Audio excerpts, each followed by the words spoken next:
Corona vaccine पर विवादों के बीच एम्स के डायरेक्टर डॉक्टर रणदीप गुलेरिया ने कहा है कि वैक्सीन को लेकर विवाद ठीक नहीं है। देश के लोगों को नियामक संस्थाओं पर भरोसा करना चाहिए। डॉक्टर गुलेरिया ने कहा कि डाटा के व्यापक अध्ययन के बाद ही वैक्सीन के इस्तेमाल की इजाजत दी गई है, इसलिए देश के लोगों को नियामक संस्थाओं, वैज्ञानिकों और रिसर्चरों पर भरोसा करना चाहिए। डॉक्टर गुलेरिया ने कहा कि दोनों वैक्सीन सेफ हैं और प्रभावी हैं।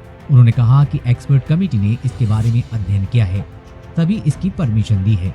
उन्होंने कहा कि अगर हमारी नियामक संस्थाओं ने हरी झंडी दी है तो हमें उन पर यकीन करना चाहिए और आगे बढ़ना चाहिए।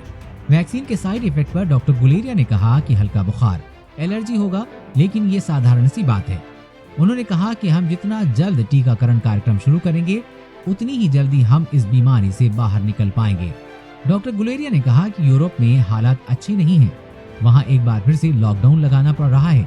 अगर हम विवाद में पड़कर वैक्सीन लगवाने में देरी करते हैं और अगर इस बीच ब्रिटेन का म्यूटेंट वायरस हमारे यहाँ जाता है तो हमें कोरोना के खिलाफ जंग में अब तक जितनी कामयाबी पाई है वो बेकार हो सकती है।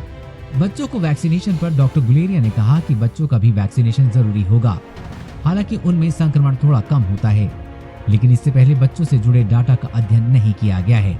अभी हमारे पास 5 से 10 साल के बच्चों का वैक्सीन कितना प्रभावी है ये डाटा नहीं है, इसलिए अब हम उन्हें वैक्सीन नहीं दे पाएंगे।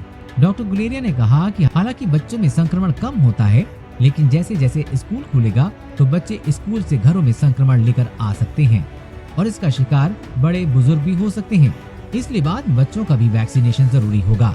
डॉक्टर गुलेरिया ने कहा कि अभी तक हमारे पास इस बीमारी की कोई दवा नहीं है, हमारे पास वैक्सीन ही एकमात्र विकल्प है। उन्होंने कहा कि हमें एक्टिव होने की जरूरत है। ऐसा नहीं है कि हमें इस बात का इंतजार करें कि अगर हम संक्रमित होंगे तो वैक्सीन के बारे में सोचेंगे।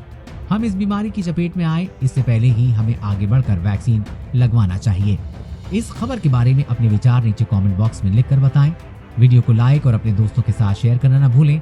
साथ ही कोरोना वायरस और कोरोना वैक्सीन से जुड़ी हर खबर सबसे पहले पाने के लिए चैनल को सब्सक्राइब कर लें।